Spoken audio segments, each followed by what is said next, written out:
हाँ, कोई प्रश्न था किसी का? बोल।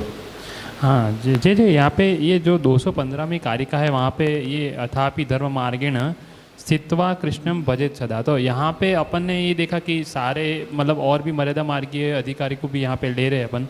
तो फिर अभी जो उसमें तो वो शिव शिव के भी भक्त आएंगे और भी देवी देवता के जो भक्त आएंगे जो उनको पर ब्रह्मतया पूजन भजन करते हो। तो फिर उनको अगर अगर ऐसे ये कृष्ण भजे सदा या आज्ञा करेंगे तो फिर वो उसके लिए थोड़ा वो होगा, तो फिर उसका कैसे चलाए? नहीं, कृष्णम भजेत सदा कह रहे हैं तब वैष्णवों को ही लेना होगा ना। अच्छा वैष्णवेतरों को लेने की कोई जरूरत नहीं है। अच्छा। हाँ लेना हो तो फिर कृष्ण पद को छोड़ दो तो सबको हो जाएगा। अच्छा जी, सही। पैसे कोई ज़रूरत नहीं है यहाँ। हाँ और हम ये भी नहीं कह रहे हैं कि ये मर्यादा मार्गी के लिए ही है या पुष्टि मार्गी के लिए ही है। ये तो भगवान ने एकादश स्कंद में भागवत धर्म का जो उपदेश दिया है वो जो है वो हम यहाँ कह रहे हैं। अब मार्ग का जो अवान्तर भेद है वो आप अपने अपने ढंग से उसको सुलट लो।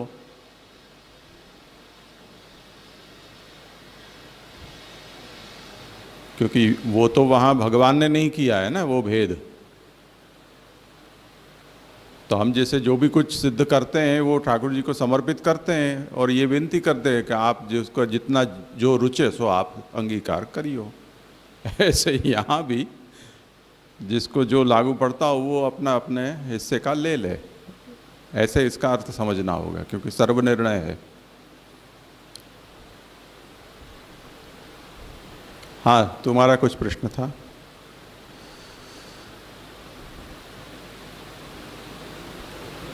जी जी, जितना जैसे निर्गुण भक्ति की बात करते हैं महाप्रभु जी, तो वहाँ यहाँ पे अगर हम निर्गुण भक्ति को अगर सफ़ेद रंग से समझने जाए कि सारे रंग उसमें समाहित होते हैं तो सफ़ेद बनता है वो, तो वैसे ही यहाँ जो महाप्रभु जी समझाने चाह रहे हैं वैसे अपन सोच सकते हैं कि मर्यादा और पुष्टि भक्ति के लिए दोनों के लिए ही ये उपदेश यहाँ भक्ति का हो रहा है, ना कि कोई पर्टिकुलर एक संप्रदाय के लिए। तो ये सोचना सही है। अंतिम वाला नहीं समझ में आया क्या महाप्रभु? तो महाप्रभु जी का यहाँ पे जो उद्देश्य है वो कोई मर्यादा मार्ग या पुष्टि मार्ग को पर्टिकुलरली कोई एक मार्ग को लेकर नहीं है, बट एक in general universal statement Mahaprabhu ji दे रहे भक्ति को लेकर। कहाँ ये अधुना तो कलौ हाँ। सर्वे से जो कहा जा रहा हाँ। है वो? हाँ हाँ हाँ, किसी को इस पर विचार करना हो तो।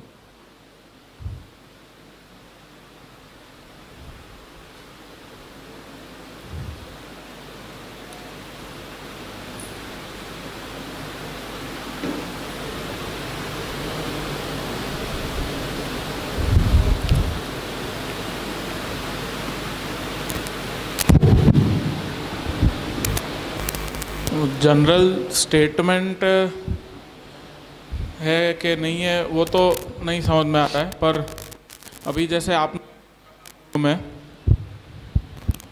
कि भगवान ने जो किसी बात को महाप्रभु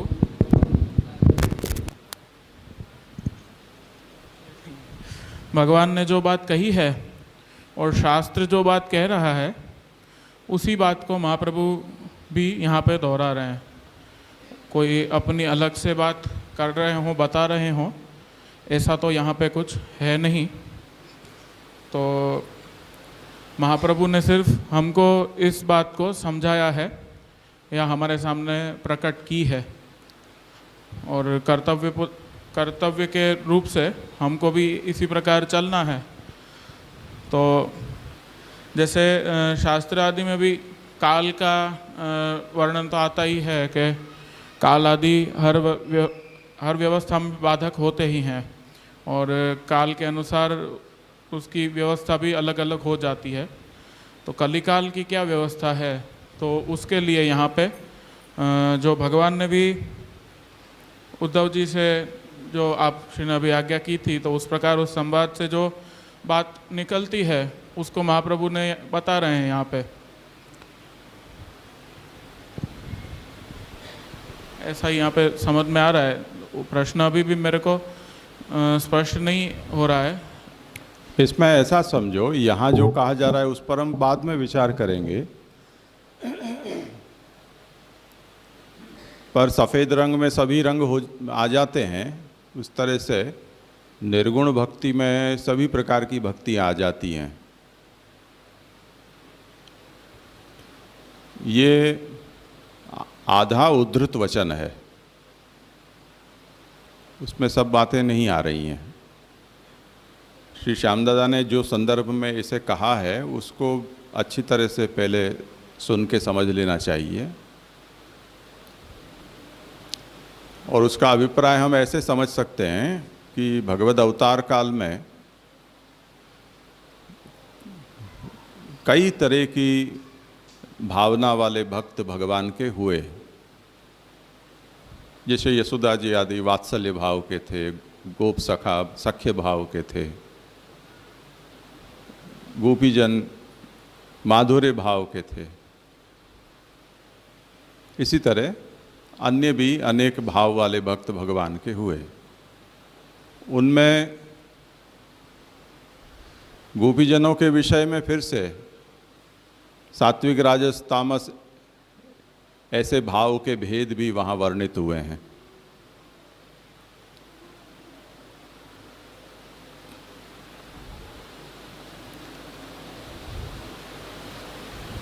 तो जब महाप्रभु ने उन प्रसंगों पर उन भक्तों के साथ भगवान की जो लीला हुई है उसकी व्याख्या की है, वहाँ उन भक्तों को इन गुणों से उनका परिचय कराया है कि ये तामस भक्त हैं, ये राजस है, ये सात्विक है, ये उसके और मिश्र प्रकार हैं। तो दूसरी ओर ये कहा जा रहा है कि ये सब भगवन्निष्ठ होने के कारण ये सब निर्गुण है। तब ये प्रश्न होता है कि यदि निर्गुण है तो वो सात्विक कैसे हो गए, निर्गुण है तो वो तामस कैसे हो गए।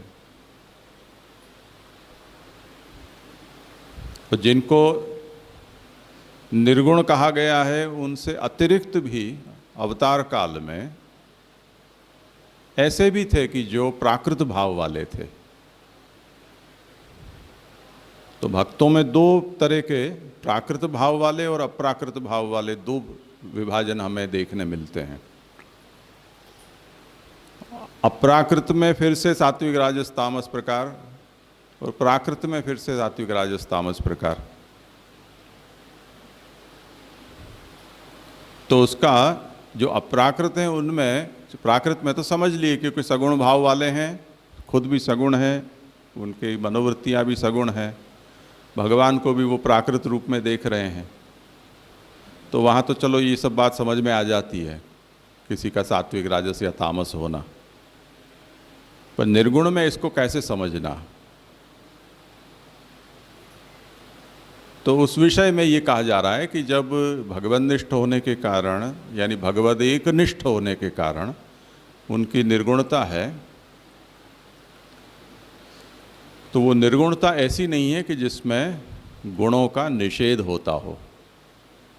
उन गुणों के कारण पैदा होते जो भी मनोभाव हैं उनका विषय या उनकी एक निष्ठा भगवान में होती होने से उनके वो भाव भी निर्गुण ही कहे जाएंगे। तो इस अर्थ में निर्गुणता को सर्वग्राही बताया गया है, और शायद इसी अर्थ में श्री श्याम दादा ने उसको रंग के उदाहरण में सफ़ेद रंग का उदाहरण दिया कि मान लो कि हम निर्गुण कहें तो सफ़ेद रंग जिसमें सभी रंग होते हैं।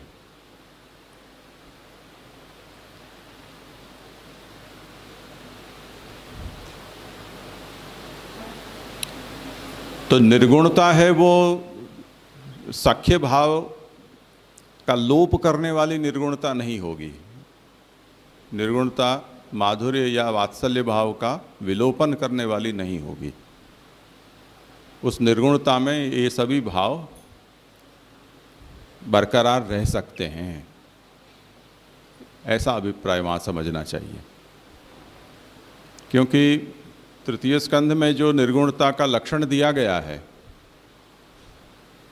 उसमें ये बात कही गई मुख्य रूप से कि भक्ति कैसी होनी चाहिए कि वो अहैतुकी होनी चाहिए, सबसे पहली ये शर्त है। दूसरी, वो अव्यवहिता होनी चाहिए। तो अहैतुकी से जितनी भी मोक्षादि उपाधियां हैं वो उपाधि उसमें नहीं होनी चाहिए। अव्यवहिता यानी उसमें किसी का व्यवधान नहीं होना चाहिए। और इसी तरह अविच्छिन्न मनोगति रूप होनी चाहिए, जिसे सिद्धांत मुक्तावली की परिभाषा में मानसी सेवा हम कहते हैं। तो अविच्छिन्न मनोगति, जैसे गंगा की गति समुद्र की ओर अविच्छिन्न चली जा रही है, ऐसी मनोगति हो जो अहैतुकी हो और जो अव्यवहिता हो, उसे निर्गुण भक्ति कहा गया है। अब ये बात हम सख्य भाव में, माधुर्य भाव में, वात्सल्य भाव में, उन सबके ऊपर इस लक्षण को आप घटित करके देख लो। यदि वो हो रहा है तो वो भाव होते हुए भी उनके नाम चाहे कुछ भी हों, पर उसकी निर्गुणता है।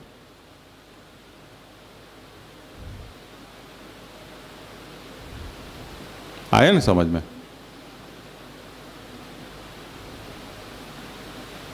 और क्या विषय था? नंदिश, तुम्हारा तो हो गया ना विषय? हाँ, ठीक है।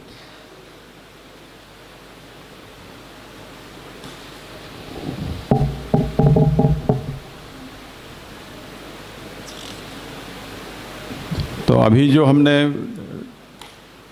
प्रथम दिन में ये मध्यांतर के बाद विषय शुरू किया, उसमें तो केवल हमारी अभी तक विषय की चर्चा ही हुई है।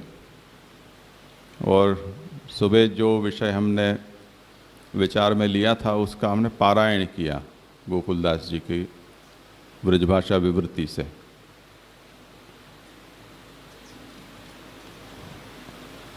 अब क्योंकि महाप्रभु यहाँ अन्य मार्गों की तुलना में भक्ति मार्ग का उत्कर्ष बता रहे हैं, तो भक्ति मार्ग का उत्कर्ष सबसे पहले तो इस तरह से बताया कि कलिकाल में जब उद्धार के सभी मार्ग शक्तिहीन हो गए हैं, उस स्थिति में यदि मार्गांतर का आश्रय लिया जाता है तो उससे कोई भी पुरुषार्थ सिद्ध नहीं होता है। पर भक्ति मार्ग से यदि आगे बढ़ते हैं जीव तो उनके उद्धार की संभावना इतनी विपरीत परिस्थिति में भी बनी रहती है। उतना ही नहीं, पर वेद निंदा और अधर्माचरण जैसे बलिष्ठ दोष होते हुए भी अन्य मार्ग में जीव होता तो उसका नरकपात होता, कभी भी उद्धार नहीं हो सकता। पर इतने बलिष्ठ दोष होते हुए भी भक्ति मार्ग में यदि जीव है तो ये दोष भी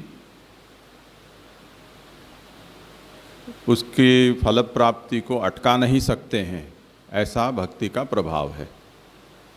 इसलिए इतनी विपरीत परिस्थिति में भी भक्ति है वो बहुत बड़ा साधन है।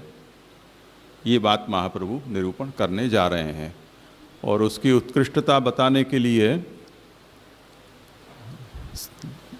सकथंचित तरिष्यति उसकी विवृत्ति में जो भक्ति मार्ग में जिनको हीनाधिकारी कहा जाता है उनको भी वैकुंठ प्राप्ति होती है, ऐसा महत् फल हीनाधिकारी को भी होता है, ये कहकर उसका सुतराम उत्कर्ष बताया। यदि अधिकार श्रेष्ठ है तो उत्तम फल भी उससे प्राप्त होता है इसी कलिकाल में। अब उसका निरूपण आगे अब कर रहे हैं कि भक्ति मार्गे अमुख्यानाम फलम आह। ये जो पुरानी वाली पुस्तक है उसमें आकार नहीं छपा है, या अवग्रह नहीं है, वो लिख लेना चाहिए कि अब महाप्रभु जो भक्ति मार्ग में हीनाधिकारी हैं उनका निरूपण करने के बाद अब भक्ति मार्ग में जो अमुख्य यानी जो मध्यम अधिकारी हैं उनको प्राप्त होने वाले फल का निरूपण करते हैं। अब ये एक संयोग है कि पिछली बार हमारा सेवा फल ग्रंथ हुआ था, उसमें भी ये 3 फल बताए गए थे, और यहाँ भक्ति प्रकरण के आरंभ में भी ये 3 फलों के निरूपण से ही बातें आगे चल रही हैं। तो जिन लोगों ने सेवा फल ग्रंथ में भाग लिया होगा उनको ये विषय सरलता से समझ में आएगा। तो जो मध्यमाधिकारी हैं वो कैसे होते हैं? सर्वत्यागे अनन्य भावे कृष्ण मात्रैक मानसे सायुज्यम कृष्ण देवेन शीघ्रमेव ध्रुवम फलम।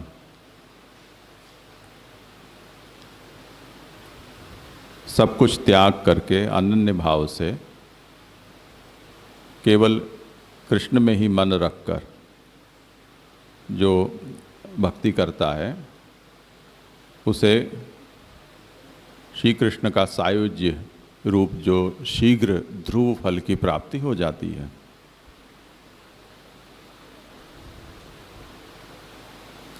ये भक्ति मार्ग में जो मध्यम अधिकारी हैं या जो अमुख्य अधिकारी हैं, मुख्य से एक कक्षा नीचे वाले, उनको होने वाला फल है।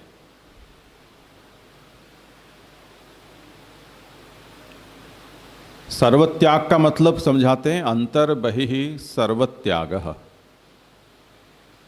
अंतर त्याग और बाह्य त्याग दोनों ही। पुरुषोत्तम जी ने इसे भगवद गीता में भगवान ने जो ये आज्ञा की है कि ये तु सर्वाणि कर्माणि मयि सन्न्यस्य मत्पराः अनन्ये एव योगेन माम ध्यायन्त उपासते तेषामहं समुद्धरता मृत्यु संसार सागरात् भवामि नचिरात् पार्थ मय्यावेशित चेतसाम। यहाँ पर जो भगवान ने कहा है और जो उसको फल का कथन किया है वो ही यहाँ पर महाप्रभु ने इन शब्दों में कहा है, ऐसा अभिप्राय बताते हैं। तो मयि सर्वाणि कर्माणि, ये तु कहाँ से है? ये तु सर्वाणि कर्माणि मयि सन्न्यस्य, जो सभी प्रकार के कर्मों का मेरे लिए त्याग करता है।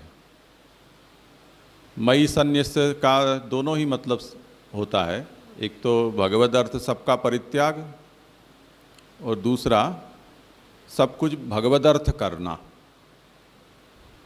ये दोनों ही उसके अर्थ होते हैं।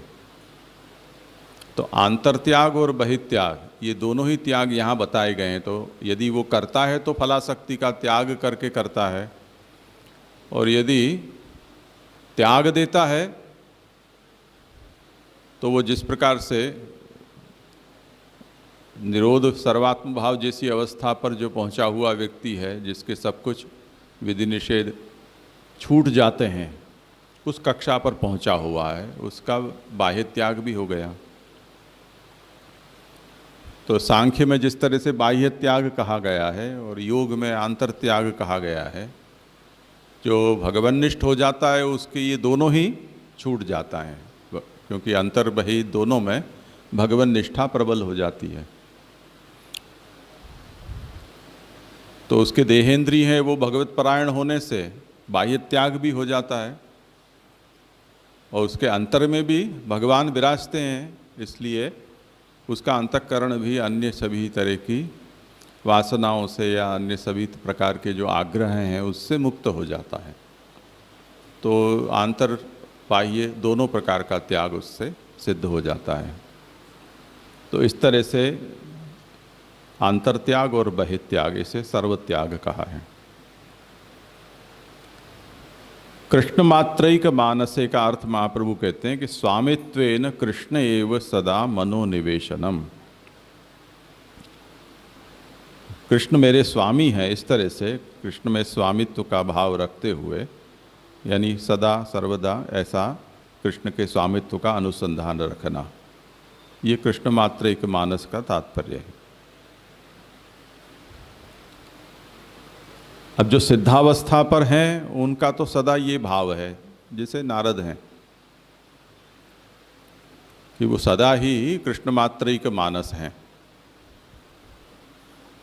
पर ऐसी मानसता सिद्ध नहीं हुई है, उनके लिए उपाय उसका अभ्यास है। तो अभ्यासेन तद्भवति, कृष्ण में स्वामित्वेन मनोनिवेशन जो है वो अभ्यास से होता है। पुरुषोत्तम जी इस विषय पर समझाते हैं।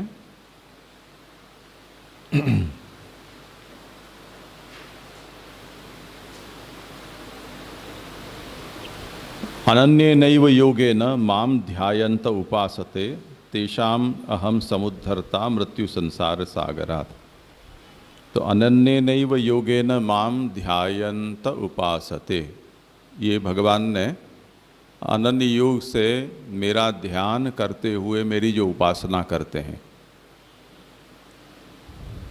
तो भगवान का निरंतर ये ध्यान, भगवान का ध्यान का मतलब हमारे यहाँ जैसे मैं आपका दास हूँ, आप मेरे रक्षक हो, आप मेरे स्वामी हो, इस प्रकार का भगवान का निरंतर ध्यान करता रहना। उस ध्यान से सिद्धावस्था प्राप्त होती है। तो वो समझाते हैं कि अभ्यास से न तद्भवति। दूसरा अभ्यास, हमने भले ही कृष्ण को अपना स्वामी मान रखा हो, पर जो हमारी परंपरा है, हमारा अभ्यास है, वो लोक में, वेद में कई स्थानों पर ऐसे आदर और स्वामित्व के भाव से जुड़ा हुआ होता है। जैसे कुल धर्म होते हैं, अपने अपनी कुलदेव कुलदेवियाँ होती हैं, इसी तरह ग्राम्य देवता होते हैं। कुल परंपरा में यदि कोई इष्ट उपास्य हो तो वो कुलदेव कुलदेवी से पृथक कोई इष्ट भी होता है। तो इस तरह से हमारा जो अभ्यास है वो हमारा परंपरागत अभ्यास भक्ति मार्ग में आने से पूर्व कई जगह बटा हुआ होता है, और सबके उस तरह से आग्रह भी होते हैं कि नहीं ये तो करना ही चाहिए, ये तो करना ही चाहिए। तो उस तरह से जो हमारा कृष्ण में स्वामी भाव है वो भी बंट जाता है या खंडित रहता है, अखंड नहीं रहता है। तो महाप्रभु यहाँ कहते हैं कि अभ्यास से कृष्ण में स्वामित्व कैसे होता है। जैसे हम अभी इंद्रयाग भंग के प्रसंग में हम देखते हैं, तो ब्रजवासी लोग परंपरा से इंद्र पूजा करते आए थे। भगवान ने कहा कि इंद्र का तो इंद्र मैं हूँ, अब इंद्र की पूजा की प्रासंगिकता क्या है जब मैं साक्षात आपके सामने हूँ, तो इसको बंद करो। पर अभ्यास चला आ रहा है कई पीढ़ियों का, तो उस अभ्यास को छुड़ाने के लिए बहुत परिश्रम करना पड़ा। और इंद्र जैसा इंद्र भी इस बात को समझ नहीं पा रहा है, उसका भी अभ्यास कुछ अलग तरह का है। तो वो ये समझ रहा है कि ये मेरी टेरिटरी है, उसमें भगवान ने अभी तक मुझे कभी रोका टोका नहीं है, तो ये क्या अचानक से हो गया। तो उसका अभ्यास अलग है, ब्रजवासियों का अभ्यास अलग है, और भगवान कुछ और तीसरी वस्तु चाहते हैं। तब फिर उनको समझाना पड़ा कि ये सब अब बंद करो, अब इस प्रणाली से आपको चलना है। तो उसके लिए जो जो कुछ भी किया जा सकता था वो सब ठाकुर जी ने ब्रजवासियों को उसका डेमोन्स्ट्रेशन ही दिया। यानी केवल वर्षा से बचाया उतना नहीं, गिरिराज जी के रूप में वो स्वीकार किया उतना ही नहीं, पर इंद्र स्वर्ग से आकर और भगवान के चरणों में नतमस्तक हो रहा है, ये भी सबके सामने सबको दिखा दिया। तब फिर कृष्ण ही स्वामी है, ये भाव उनका दृढ़ हो गया। तो अन्य देवताओं में परंपरागत श्रद्धा सबकी होती है, और वो कई सालों की या लंबी साधना के बाद ये जो पुराना लिखा हुआ है वो मिट पाता है। तो वो जैसे वो टैटू बनवा देते हैं तप्त मुद्रा से, वो अब चमड़ी के अंदर तक, उसकी 7 लेयर तक घुस जाता है, तो कितना ही साबुन लगाओ पर वो मिटता नहीं है। तो ऐसे बहुत से ऐसी वासना है वो जो छपी हुई हैं दिमाग में कि भाई दीपावली आई है तो लक्ष्मी जी को तो पूजना ही पड़ेगा, वरना लक्ष्मी आएगी कैसे। क्षत्रियों को होता है कि भाई दशहरा आ गई, शस्त्र तो पूजना पड़ेगा। शूद्रों को होता है कि भाई होली आ गई तो राक्षसी तो पूजनी पड़ेगी होलिका को, तो वो राक्षसी को पूजते हैं। तो इस तरह से सभी की अपनी अपनी कुछ वर्णगत वासनाएं होती हैं, कुछ कुलगत वासनाएं होती हैं कि हमारे ये जो कुलदेव हैं उसके ये नेग होते हैं, ये उसका लागा होता है, ढीकड़ा होता है, पूछड़ा होता है, तो वो सबको वो उसका निर्वाह करते हैं। इसमें वो कृष्ण में स्वामित्व खंडित होता जाता है। तो ये जो हीनाधिकारी हैं उनकी बात है कि जिनमें अब कृष्ण में स्वामित्व है, ऐसा है कि और किसी में जिसमें स्वामी बुद्धि नहीं रह गई है। अब यदि किसी में है तब भी अन्येषाम देवानाम तद विभूतित्वेन तत्सेवकत्वेन वा सम्माननम यदि स्फुरति। अब कभी किसी में, किसी देव या देवी में या अन्य कोई में सम्मान की स्फुरणा होती है कि ये भी माननीय है, तो उसमें सम्मान का भाव ये भगवान की विभूति है या ये भगवान के सेवक हैं, ये सोचकर उनका सम्मान केवल करना है। स्वामी बुद्धि का तो कोई प्रसंग ही नहीं है। तो ऐसा करने से कृष्ण में स्वामित्व का भाव है वो सुदृढ़ होगा।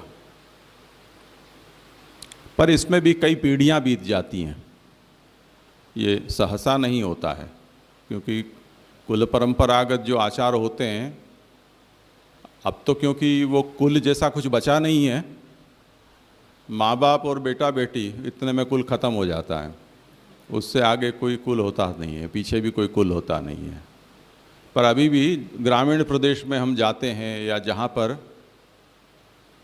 ज्ञाति प्रथा अभी भी बहुत ज़्यादा पकड़ जमाए हुए है, वहाँ ये सब कुल धर्म और ज्ञाति धर्म हैं, उनका प्राधान्य है। पर जिनकी प्रजाएं अंग्रेजी पढ़ने लग गई, कांग्रेसी पढ़ाई करने लग गई और यहाँ वहाँ नौकरी धंधे करने लग गई, उनमें धीरे धीरे ये प्रादेशिक धर्म, कुल धर्म, जाति धर्म, इनमें उनकी आस्था कमज़ोर पड़ गई है। अब वो जैसे हम पुष्टिमार्ग की दृष्टि से सोचें तो पुष्टिमार्ग के विषय में भी उनकी आस्था वैसी ही कमज़ोर पड़ गई है। अगर उसे कुल धर्म के रूप में कोई पाल रहा है तो कुल में है जब तक ठीक है, कुल से गए तब राम राम। तो वो सभी जगह ये स्थिति है। तो यहाँ महाप्रभु आज्ञा करते हैं कि यदि किसी देव के प्रति सम्मान का भाव किसी के मन में है तो उसमें ये भगवान की विभूति है, ये भगवान का सेवक है, ऐसी वैष्णव बुद्धि रखकर उसका सम्मान यदि करना हो तो किया जा सकता है, पर वो भी आवश्यक नहीं है। जो अनन्य पुष्टिमार्गी हैं उनके लिए इन सब चीज़ों की कोई आवश्यकता वैसे नहीं है। एवं देहपात पर्यंतम कृष्णैक मानसस्य सायोज्यम शीघ्रमेव भवति। मरे तब तक ऐसा ही कृष्णैक मानस यदि वो रह पाता है तब कृष्ण में उसका सायुज्य होता है। ये ध्यान से देखो, अभी वो जो निर्गुण भक्ति का हमने लक्षण देखा, उसके सब एलिमेंट इसमें नहीं आ रहे हैं भले ही, पर वो अविच्छिन्न होना, अहेतुकी होना, ये तो यहाँ भी हीनाधिकारी में भी आवश्यक है। तो इस प्रकार से देह का पात हो जाए तब तक कृष्ण में ही एक मन जिनका रह पाता है, उसका शीघ्र ही सायुज्य हो जाता है। इसमें स्नेह की आवश्यकता नहीं है, इसमें भजन की आवश्यकता नहीं है। यानी नवधा भक्ति वाली एक भी भक्ति नहीं होगी तो चलेगा।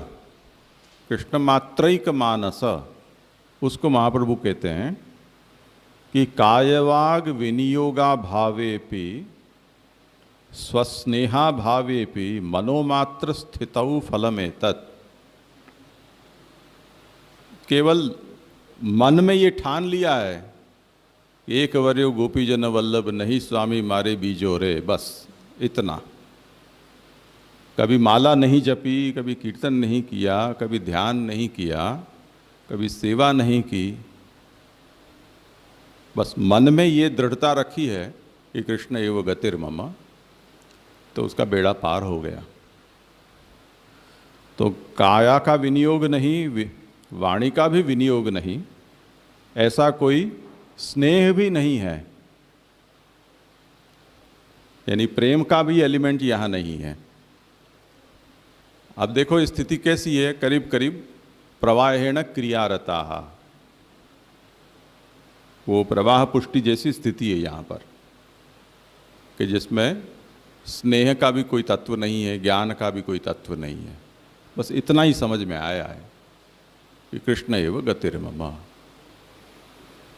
तो उसे कृष्ण में सायुज्य होता है। इस विषय पर श्री पुरुषोत्तम जी ने कुछ स्पष्टता की है कि ननु भगवता तादृशस्य शीघ्रं स्वप्राप्ति कथनात् फलतो विचारे उत्तमतैव प्रतीयते न तो मध्यमत्वम।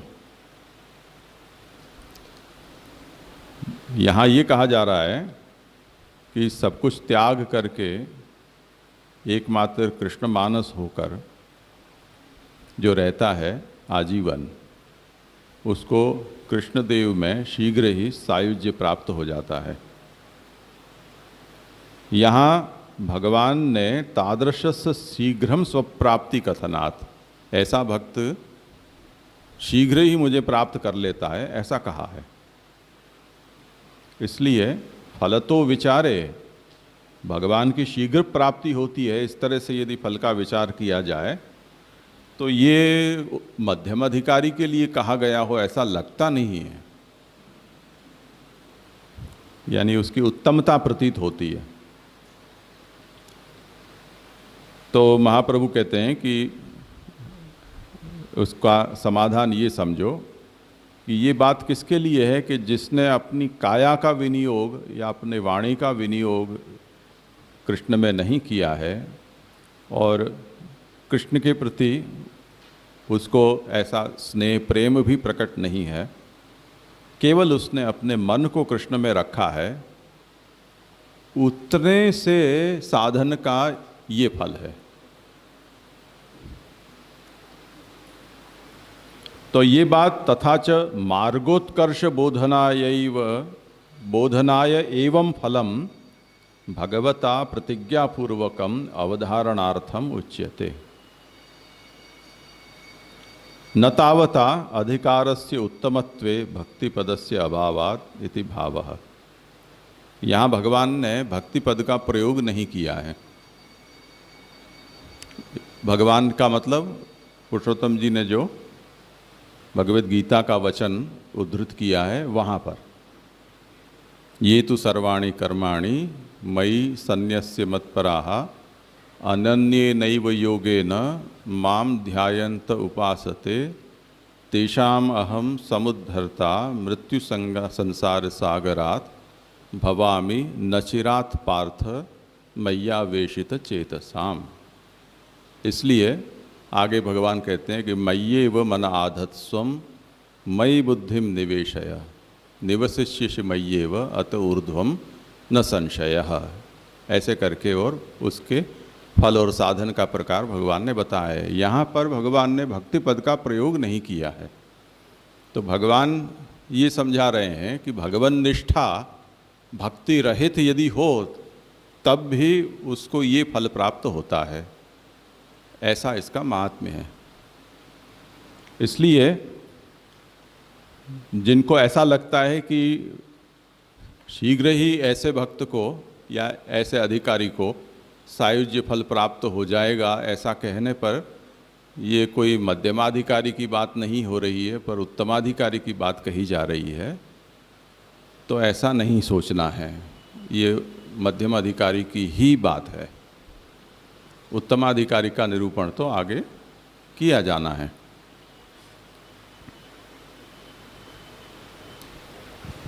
तो वो फिर क्या है? जी प्रश्न है यहाँ पे हाँ, कि यहाँ पे जो पुरुषोत्तम जी ने वचन को कोट किया है भगवत गीता का, तो वहाँ पे भक्ति पद का प्रयोग नहीं है ऐसा पुरुषोत्तम जी कहते हैं। तो अब यहाँ पे ये जो श्लोक है उसकी उत्थानिका में महाप्रभु फिर भक्ति मार्ग अमुख्यानाम फलम ऐसा कहते हैं। तो फिर यहाँ पे महाप्रभु भक्ति मार्ग में अमुख्य है उनके फल की बात कर रहे हैं, और पुरुषोत्तम जी यहाँ पे जो वचन कोट करते हैं तो उसमें भक्ति ना लेकर फिर ऐसे, तो इसमें समझ में नहीं आ रहा थोड़ा सा। भक्ति का मतलब स्नेह। तो फिर यहाँ पे महाप्रभु ने भक्ति का पद का जो प्रयोग किया है तो उसका अर्थ फिर क्या समझना है यहाँ पे?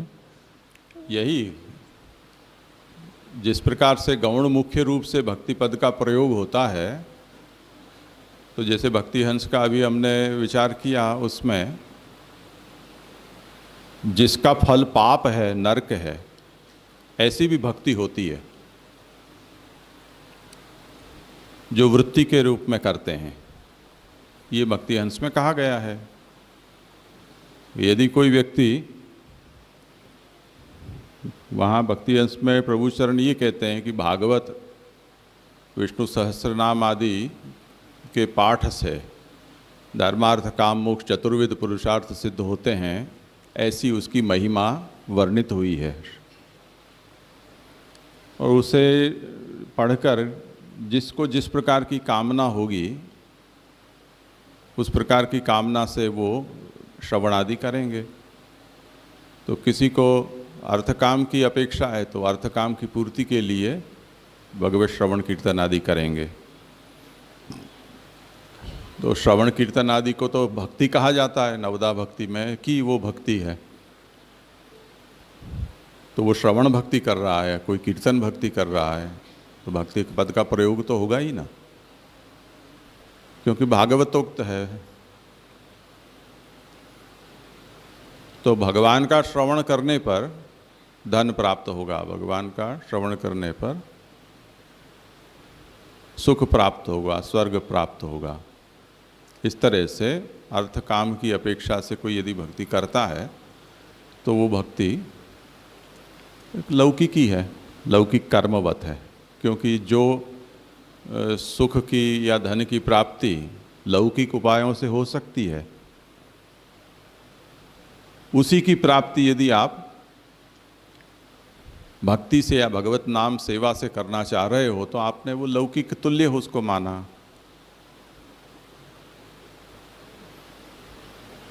जैसे बच्चों को टॉफ़ियाँ मीठी मीठी होती हैं, वो बहुत पसंद आती हैं, सभी को आती हैं, बड़ों को भी आती हैं। हम एक बार गिरिराज जी जा रहे थे, ये लोग सब छोटे छोटे थे, ये तो पता नहीं था कि नहीं था, शायद था। और उसमें पंकज बाबा को खांसी आई, तो उन्होंने जेब में से वो कोई ऐसी विक्स जैसी कोई गोली आती है वो निकाल कर और उन्होंने रखी। उनको समस्या थी। अब उसकी सुगंध भी अच्छी होती है, स्वाद भी अच्छा होता है, भले ही वो दवाई है। अब उनके यहाँ का जो आचार है उसमें ये पदार्थ रोग न हो तो वर्ज्य माना जाता है, नहीं खाना चाहिए। पर अब कैसे खाना इच्छा हो जाए तो रोकनी भी कैसे। तो पीछे जो बैठे थे बच्चे, उनमें से सब लोगों ने एक के बाद एक खांसना शुरू किया। अचानक पूरे गाड़ी में जितने बैठे थे सबको खांसी हो गई। और पीछे कहा कि नायना दवाई दो ना। पूरी जेब खाली कर दी, सब लोगों ने वो दवाई खा ली। तो जो दवाई है उसको भी अगर आप स्वाद के लिए ले रहे हो तो वो स्वाद ही हुआ, फिर दवाई थोड़ी है वो। उसी तरह जो भगवत नामोच्चारण आदि हैं उसे अगर आप अपने लौकिक पुरुषार्थों की सिद्धि के लिए करना चाहते हो तो वो लौकिक ही हुआ, उसमें कुछ भक्ति तत्व नहीं बचा, उसकी धर्म रूपता भी नहीं होती है। इसलिए प्रभु चरणवाह ये स्पष्ट करते हैं कि अगर त्रिवर्ग की कामना से, यानी धर्मार्थ काम सिद्ध हो मेरे, ऐसी कामना से यदि भगवत श्रवण कीर्तन आदि किए जाते हैं तो वो कहने के लिए भले ही उसके लिए भक्ति शब्द आप बोल दो, पर वो भक्ति नहीं है, वो आपने कोई ऐसा ही यज्ञ कर्म जैसा कर्म ही किया है।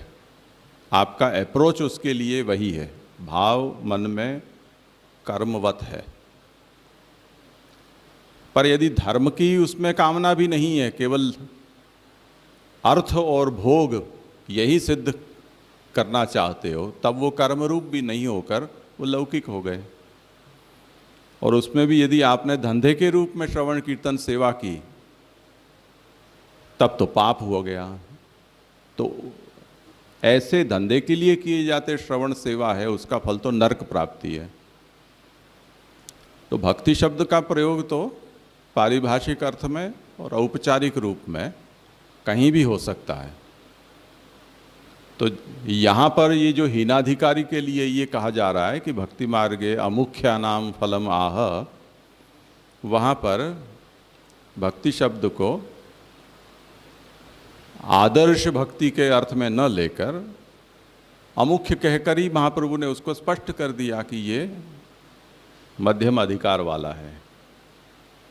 क्योंकि यदि स्नेही होता तो उसको मुख्य फल प्राप्त होना चाहिए था, पर भगवान किसी को मुख्य फल न देकर भक्ति मार्गी होते हुए भी मध्यम और अधम फल देते हैं। तो साधन के तारतम्य से ही फल में तारतम्य सोचा जा सकता है, और तो कोई कारण बचता नहीं है। तो वो तारतम्य कहाँ से आएगा? या तो ज्ञान में कुछ ज़्यादा कम होगा, या कहीं स्नेह में ज़्यादा कमती होगा, कहीं कोई क्रिया में ज़्यादा कमती होगा। इसी तरह से तो तारतम्य लाना पड़ेगा।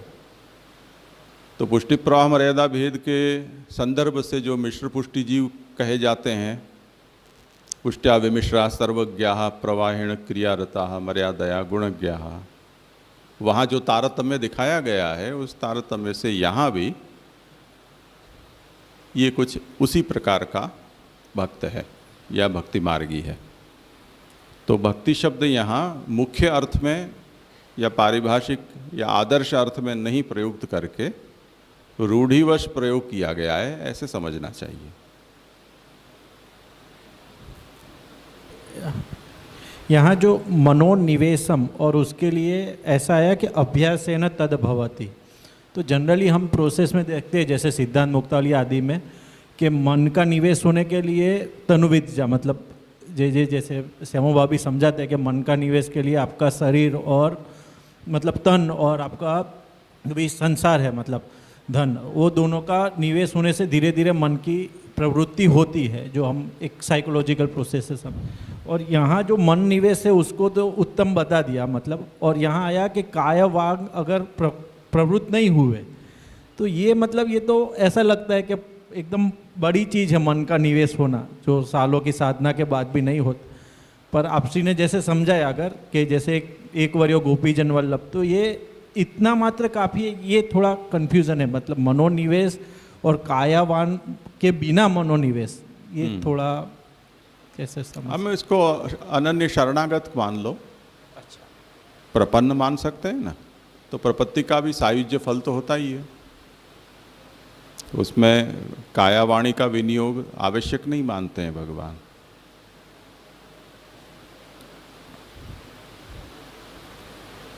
उदाहरण के रूप में हम जैसे वो राम राम मरा मरा ऐसा अब उदाहरण ले सकते हैं, क्या अर्थ है वो भी पता नहीं है, बस मरा मरा मरा करते रहो, राम राम समझ में नहीं आता है तो उतने से भी भगवान मान लेते हैं। ये प्रमेय बल का है, इसमें करने वाले की कोई योग्यता का कहाँ विचार है, भगवान की कृपा बल से ये फल प्राप्त हो रहा है। तो फिर यहाँ अभ्यास योगी ना जो महाप्रभु जी ने किया, मनोनिवेश कैसे होगा, उसके दो उपाय बताए, एक अभ्यास योग और जो विभूति है उसको प्रभु की विभूति मानना, अन्य देवों को, वही अभ्यास है। वही अभ्यास। हाँ। अच्छा, हाँ। अभ्यास से न तद भवति, ये जो कहा है कि कृष्ण में मनोनिवेश अभ्यास से होता है, तो वो अभ्यास किस तरह से, तो जहाँ जहाँ भी सम्मान योग्यता देखी जाती है उसमें भी उसके स्वामी भगवान है या वो भगवान की विभूति है, ऐसे भाव रख कर यदि हम करते हैं तो वो अंततः भगवान में ही पर्यवसित होगी ना। हाँ, ये इसलिए सम्माननीय है क्योंकि ये भगवान की विभूति है, ये भगवान का सेवक है। ऐसे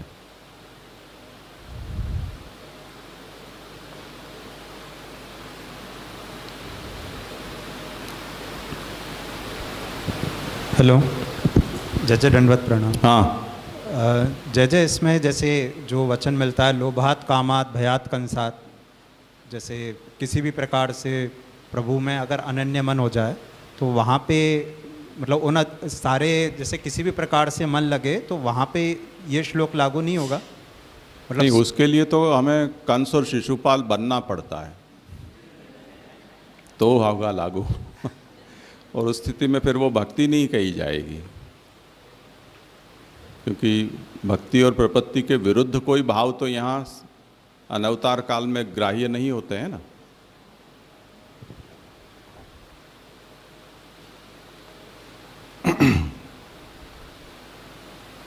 अब उससे आगे का फल बताते हैं, ततोपि विशेषम आह, इससे भी विशेष कहते हैं कि एतादृशस्तु पुरुषः कोटिष्वपि सुदुर्लभः यो दारागार पुत्राप्तान प्राणान वित्तम इमं परम हित्वा कृष्णे परम भावम गतः प्रेम प्लुतः सदा। अब ये जो हर बार जो तुपद होता है वो प्रकरण का विच्छेदक होता है, प्रकरण भेद सूचक होता है।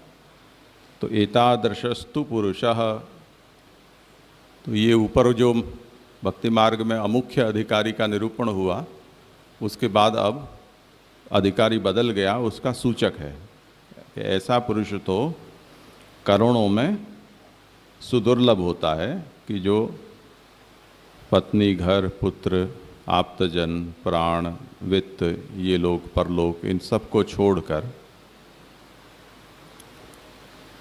परभाव को प्राप्त होता है और सदा प्रेम प्लुत रहता है, ऐसा तो सुदुर्लभ है। तो ये उससे उत्तम अधिकारी हुआ।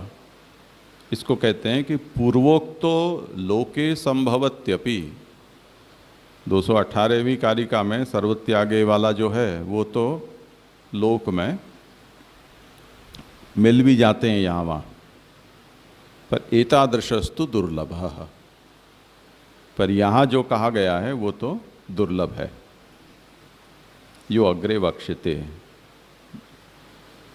कौन सा? एतादृशस्तु पुरुषः कोटिस्वपि सुदुर्लभः यो दारागार पुत्राप्तान प्राणान वित्तम इमं परम हित्वा कृष्णे परम भावम गतः प्रेम प्लुतः सदा।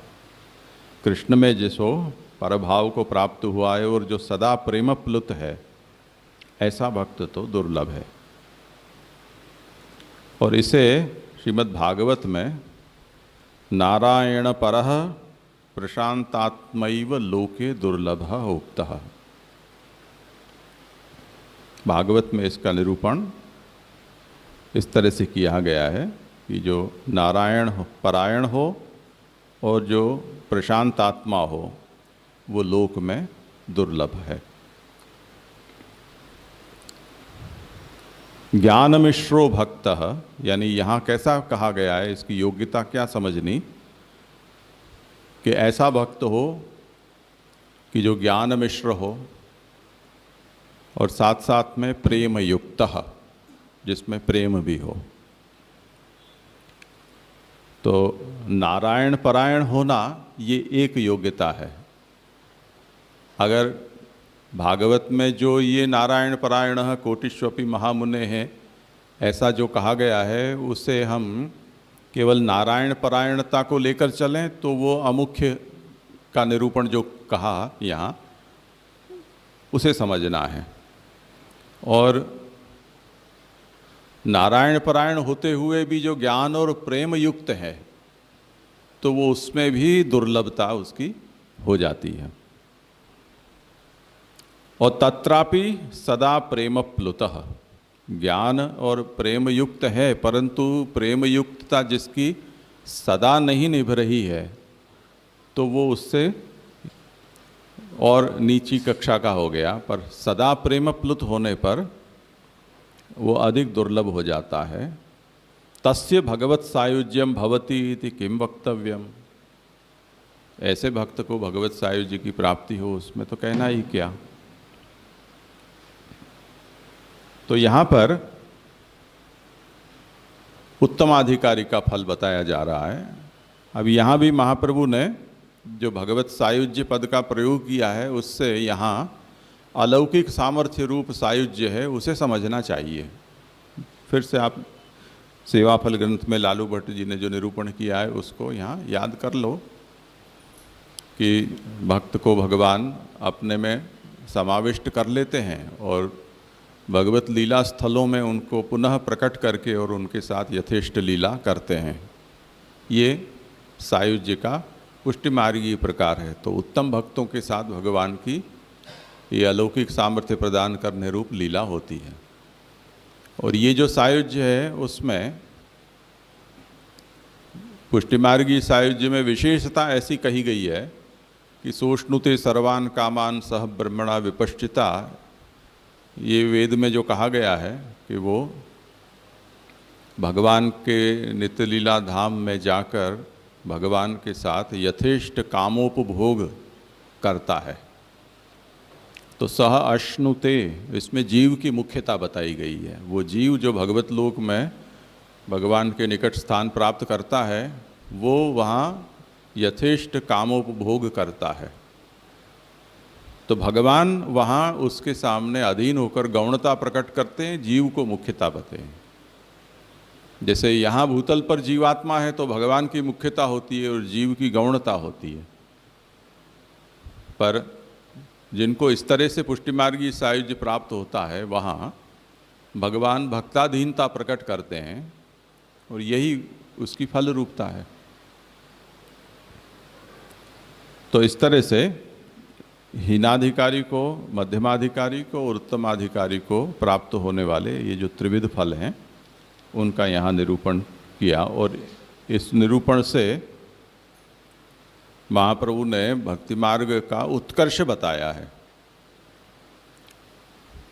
यानी जिस परिस्थिति में इस समय जीवात्माएं हैं, जिसमें कि उद्धार की कोई संभावना दूर दूर तक दृष्टिगोचर नहीं हो रही है, ऐसी परिस्थिति में भी यदि भक्ति मार्ग का आश्रय लिया जाता है तो उनको उत्तम फल की प्राप्ति होती है।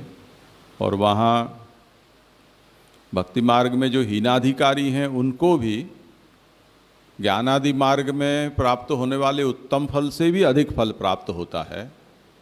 वहाँ चरम अवस्था पर फल की प्राप्ति है, यहाँ साधनावस्था में भी फल की प्राप्ति हो जाती है, जो ज्ञानादि मार्ग में प्राप्त होने वाले फल से उत्कृष्ट फल है। इस तरह से यहाँ भक्ति मार्ग का उत्कर्ष बताया। इसमें आवरण भंग में पुरुषोत्तम जी ने किया है, पर अभी हमारे पास अब समय बचा नहीं है। तो अगर ऐसा होगा तो कल इस विषय को ले लेंगे, जिससे कि हमें सेवा फल ग्रंथ में कहे गए तीनों फल यहाँ किस तरह से वर्णित हुए वो स्फुट हो जाए। तो आज समय हुआ है, यहाँ विराम रखते हैं।